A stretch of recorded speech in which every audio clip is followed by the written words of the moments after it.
আপনারা দেখছেন উত্তরের দর্পণ, আমি অনুষ্কা। বিস্তারিত খবরের আগে শিরোনাম এক ঝলকে।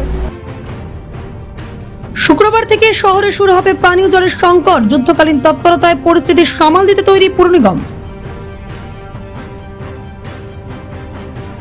উদ্বোধনের পর থেকেই শাওরাঙ্গী শ্মশানঘাট পরিচালনায় ব্যর্থ এসজেডিএ, দায়িত্বভার তুলে নিচ্ছে শিলিগুড়ি পুর নিগম।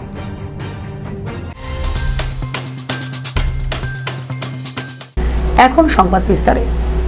আগামী 15 দিন জল কষ্টে ভুগতে পারেন শিলিগুড়ি শহরবাসী, ফলে পরিস্থিতি মোকাবিলায় প্রস্তুত পুর নিগম। চালু করা হলো হেল্পলাইন নম্বরও। বৃহস্পতিবার শিলিগুড়ি পুর নিগমের প্রধান কার্যালয়ে একটি সাংবাদিক বৈঠক করেন মেয়র গৌতম দেব। সংবাদ মাধ্যমে তিনি জানান, শুক্রবার থেকে তিস্তা নদীর বাঁধ ও নদী থেকে পলি সংস্কারের কাজ শুরু হতে চলেছে, যার ফলে কাজ চলাকালীন তিস্তা নদী থেকে পানীয় জল সরবরাহ করা সম্ভব হবে না। এই কাজ শেষ হতে প্রায় 15 দিন সময় লাগবে। যে সময় মহানন্দা নদী থেকে জল উত্তোলন করে নদীর শিলিগুড়ির বিভিন্ন ওয়ার্ডে পাঠাবে পুর নিগম। স্বভাবতই জলের পরিমাণ কম হওয়ার সম্ভাবনা রয়েছে। এই পরিস্থিতি মোকাবিলা করার জন্য 21টি জলের ট্যাঙ্ক বিভিন্ন ওয়ার্ডে পাঠানোর সিদ্ধান্ত নেওয়া হয়েছে। মোট 1 লক্ষ জলের পাউচ আনা হয়েছে, যা 3000 করে প্রতি বোরোকে দেওয়া হবে। প্রয়োজন অনুসারে বোরো কর্মীরা তা এলাকায় ভাগ করবে। অন্যদিকে মেয়র আরও জানান, শ্রাদ্ধ কিংবা বিয়ে বাড়ি অনুষ্ঠান ছাড়া পুর নিগমের জলের ট্যাঙ্ক দেওয়া হবে না। জরুরি ভিত্তিক হেল্পলাইন নম্বরও চালু করেছে পুর নিগম। ওটা এসজেডিএ কলেজ, তার মেকানিক্যাল ইঞ্জিনিয়ার, আরেকজন ইলেকট্রিক্যাল, তাদের সাহায্য নিচ্ছে। তারা এটা সার্ভে করেছে। রিপেয়ারিং এসজেডিকে দেবো, এসজেডিএ এএফএস দেবে, আমাদের দিলে আমরা রিপেয়ারিং কাজটা করে। মাথাভাঙায় ভয়াবহ সড়ক দুর্ঘটনা। বৃহস্পতিবার কোচবিহার রাজ্য সড়কের পচাগড় এলাকায় একটি বেসরকারি বাসের সঙ্গে একটি মাল বোঝাই ট্রাকের মুখোমুখি সংঘর্ষে আহত প্রায় 20 জন। জানা গিয়েছে, এদিন একটি বেসরকারি বাস কোচবিহারের দিকে যাচ্ছিল। সে সময় উল্টো দিক থেকে একটি গম বোঝাই ট্রাক মাথাভাঙার দিকে আসছিল, কিন্তু বৃষ্টিতে নিয়ন্ত্রণ হারিয়ে বাস ও ট্রাকের মুখোমুখি সংঘর্ষ হয়। এই সংঘর্ষে 20 জন আহত হয়েছেন। এদের মধ্যে 5 জনের অবস্থা আশঙ্কাজনক। তাদেরকে মাথাভাঙা হাসপাতালে ভর্তি করা হয়।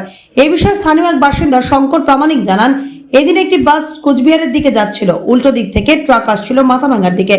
সেই সময় বৃষ্টি পড়তে থাকায় নিয়ন্ত্রণ হারিয়ে বাস ও ট্রাকের মুখোমুখি সংঘর্ষ হয়। এরপর স্থানীয়রাই আহতদের উদ্ধার করে মাথাভাঙা মহকুমা হাসপাতালে নিয়ে যায়। ঠিক আধা ঘন্টা আগে 20-25 মিনিট আগে যখন বৃষ্টিটা হচ্ছিল, তখন এক বিকট আওয়াজ।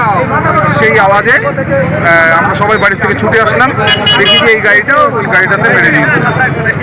ওদিকে একটা লোকাল ট্রাক আসতেছিল, বৃষ্টি পড়তেছিল। ওই নবজীবন ক্লাবের এখানে যে গ্যারেজটা, টোটো গ্যারেজ, ওখানে রাস্তার সাইডে টোটোটা ছিল। টোটোটা না থাকলে এই কেসটা হতো না। একটা বাস আর একটা ট্রাক মুখোমুখি সংঘর্ষ হলো, দুজন আহত হলো। আমার যদি নামটা দেখা লেগেছে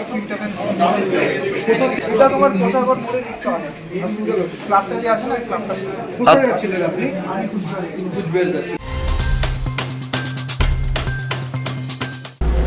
শিলিগুড়ি শিব মন্দির 1 নম্বর সত্যেন বোস রোডের ঝোপ থেকে উদ্ধার এক সদ্যজাত শিশুকন্যা। ঘটনাকে কেন্দ্র করে ব্যাপক চাঞ্চল্য ছড়ায় এলাকায়। বৃহস্পতিবার দুপুর নাগাদ শিব মন্দির সত্যেন বোস রোডে একটি ফাঁকা বাড়ির সামনের ঝোপে প্লাস্টিকে মোড়ানো অবস্থায় ওই শিশুটিকে দেখতে পায় স্থানীয়রা। শিশুটির কান্নার আওয়াজ পেয়ে তড়িঘড়ি স্থানীয়রা মাটিগাড়া থানার পুলিশকে খবর দিলে ঘটনাস্থলে পুলিশ পৌঁছে শিশুটিকে উদ্ধার করে উত্তরবঙ্গ মেডিকেল কলেজ ও হাসপাতালে ভর্তি করে। রোদের মধ্যে দীর্ঘক্ষণ সেই সদ্যজাত শিশুটি পড়ে থাকায় তার পায়ে পিঁপড়েও ধরে যায়। যদিও বর্তমানে শিশুটি সুস্থ অবস্থায় রয়েছে বলে সূত্রের খবর। এমন ঘটনায় রীতিমতো নিন্দার ঝড় উঠেছে শহর জুড়ে। শিশুটির পরিবারের সদস্যদের খোঁজ করছে পুলিশ। মামি আমাকে ফোন করে, দেখো তোমাদের জমির মধ্যে একটা বাচ্চা পাওয়া গেছে। তো আমি তখন সঙ্গে সঙ্গে আমার ছোটো ভাই শঙ্কর কুণ্ডুকে ফোন করি, তুই গিয়ে থানাকে ফোন কর আর তুই সাইডে যা, বাচ্চাটাকে রেস্কিউ কর। তারপর আমার ভাই আর একটা ছেলে গিয়ে বাচ্চাটাকে রেস্কিউ করে। থানার থেকে লোক আসছে, গেট আশেপাশের লোকজন গেটটা ভেঙে, তালাটা খুলছিল না, তালাটা গেটটা ভেঙে বাচ্চাটা রেস্কিউ করে বাচ্চাটা কাঁদছে, বাচ্চাটা নাড়াচাড়া করছে, বাচ্চাটা বেঁচে আছে।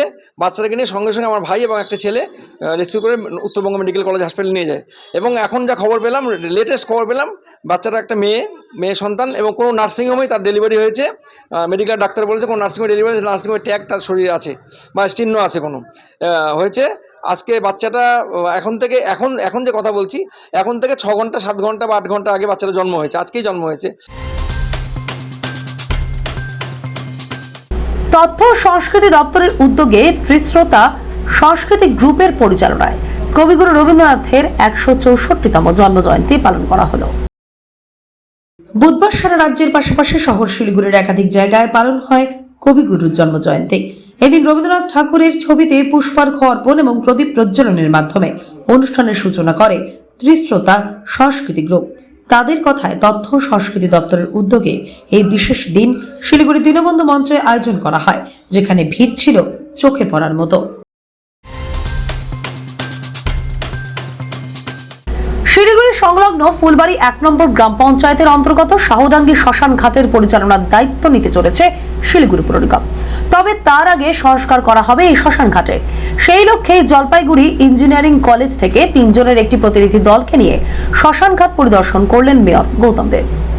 বৃহস্পতিবারে শ্মশান ঘাটে যান মেয়র গৌতম দেব, ডেপুটি মেয়র রঞ্জন সরকার, পৌর নিগমের কমিশনার, জলপাইগুড়ি ইঞ্জিনিয়ারিং কলেজ থেকে আগত ইলেকট্রিক্যাল বিভাগীয় প্রধান সহ আরো 2 জন অধ্যাপক। জানা গিয়েছে, প্রতিনিধি এই দল এসজিডি এর এক্সিকিউটিভ ইঞ্জিনিয়ার ও পৌর নিগমের অ্যাসিস্ট্যান্ট ইঞ্জিনিয়ার একই সঙ্গে এই শ্মশান ঘাটের বর্তমান পরিস্থিতি খতিয়ে দেখে একটি রিপোর্ট তৈরি করবে। যে রিপোর্টের উপর ভিত্তি করে শ্মশান ঘাটকে সংস্কার করা হবে। শ্মশান ঘাট সম্পূর্ণভাবে সংস্কার হওয়ার পরেই পৌর নিগম তার দায়িত্ব নেবে বলে জানান মেয়র। উল্লেখ্য, উত্তরবঙ্গ উন্নয়ন দপ্তরের পক্ষ থেকে এই শ্মশান ঘাট তৈরি করা হয়। ফুলবাড়ি 1 নম্বর গ্রাম পঞ্চায়েতের অন্তর্গত হওয়ায় গ্রাম পঞ্চায়েত সার্টিফিকেট দেয়। তবে এই শ্মশান ঘাটের রক্ষণাবেক্ষণের দায়িত্বে রয়েছে শিলিগুড়ি জলপাইগুড়ি উন্নয়ন কর্তৃপক্ষ। কিন্তু পরবর্তীতে এই শ্মশান পরিচালনার ক্ষেত্রে নানা সমস্যা দেখা যায়। বিদ্যুতের মাত্রাতিরিক্ত বিলের কারণে কার্যত বন্ধ হয়ে যায় এই শ্মশান ঘাট। পরে এই শ্মশান ঘাট চালু হলেও এসডিডি এর পক্ষ থেকে এর দায়িত্ব নেওয়ার জন্য পৌর নিগমকে আবেদন করা হয়। কুড়ি এদিককার লোকেরাও ওখানে অনেক ভিড় হয়ে যায়, এখানেও এরা এটা ব্যবহার করতে পারে। তো আমরা এই কাজটা করার জন্য আমরা জলপাইগুড়ি ইঞ্জিনিয়ারিং কলেজকে চিঠি দিয়েছিলাম। আমি নিজে ওদের প্রিন্সিপাল, এইচওডি ইলেকট্রিক্যাল এবং মেকানিক্যাল তাদের সাথে কথা বলেছি। আমরা অত্যন্ত কৃতজ্ঞ যে তাদের 3 জন এসছেন, এইচওডি ইলেকট্রিক্যাল, মেকানিক্যালের সিনিয়র প্রফেসর এবং আরও একজন তাদের ফ্যাকাল্টি। তারা এসে তারা পুরোটা আজকে পরিদর্শন করেছেন। তারা একটা রিপোর্ট দেবেন। সেই রিপোর্টের উপরে এসজিডি এক্সিকিউটিভ ইঞ্জিনিয়ার ইলেকট্রিক্যাল ছিলেন, আমাদের অ্যাসিস্ট্যান্ট ইঞ্জিনিয়ার ছিলেন। তারা বসে এর প্ল্যানিং, ডিজাইন এবং এর ডিপিআর এটা তৈরি হবে, ডিটেল প্রজেক্ট রিপোর্ট। সেই প্রজেক্ট রিপোর্ট ভেটেড এস্টিমেট আমরা দিয়ে দেবো এসজিডিকে। আজকে চিঠি দিয়ে আমরা জানিয়ে দিচ্ছি।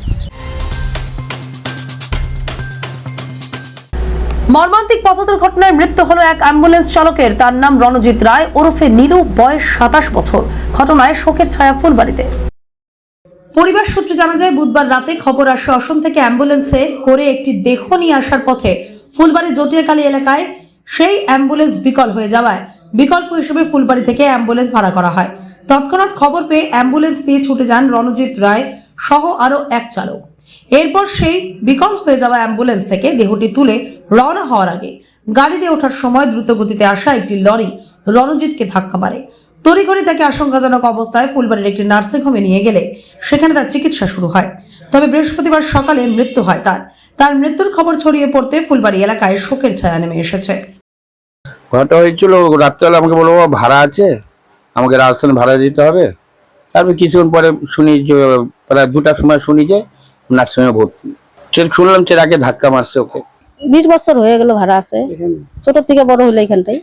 নিজের মতন থাকে, নিজের ছেলের মতোই থাকে। খারাপ লাগবে না বলো তো? আজকে নিজের ছেলে হলো তো ছেলে না বলো তো? এই ছোট থেকে বড় করলাম, মা নাই, আমাদের ঘরেই মানুষ, সবসময় তো আমাদের এখানেই থাকে। হ্যাঁ, গাড়ি চালাইতো। ফের অবৈধ বালি পাচারের ছক বানচাল করলো বিধাননগর থানার পুলিশ। শিলিগুড়ি মহকুমার জগন্নাথপুর থেকে অবৈধ বালি পাথর বোঝায় 3টি ট্রাক্টর সহ 3 জনকে গ্রেপ্তার করা হয়। বুধবার গোপন সূত্রে খবরের ভিত্তিতে শিলিগুড়ি মহকুমা পরিষদের অন্তর্গত ফাঁসিদেওয়া ব্লকের জগন্নাথপুরে অভিযান চালায় বিধাননগর থানার পুলিশ। এরপর সেখানে 3টি বালি পাথর বোঝাই ট্রাক্টর আটক করে পুলিশ এবং চালকেরা বৈধ কাগজ দেখাতে না পারায় ট্রাক্টরগুলিকে আটক করে 3 জন চালককে গ্রেপ্তার করা হয়। ধৃতদের নাম এমডি জাবর আলী, এমডি মুবারক, এমডি ইয়াসিম। 3 জনেই দার্জিলিং জেলার বিধাননগরের বাসিন্দা। গোটা ঘটনা তদন্তে নেমেছে বিধাননগর থানার পুলিশ।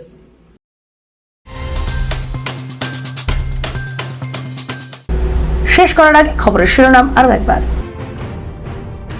শুক্রবার থেকে শহরে শুরু হবে পানীয় জলের সংকট। যুদ্ধকালীন তৎপরতায় পরিস্থিতি সামাল দিতে তৈরি পৌর নিগম।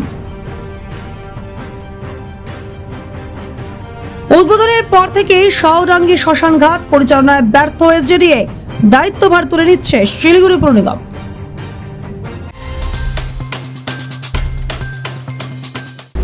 এখনকার মতো এই পর্যন্তই। দেখতে থাকুন উত্তরের দর্পণ, উত্তরের প্রাণস্পন্দন।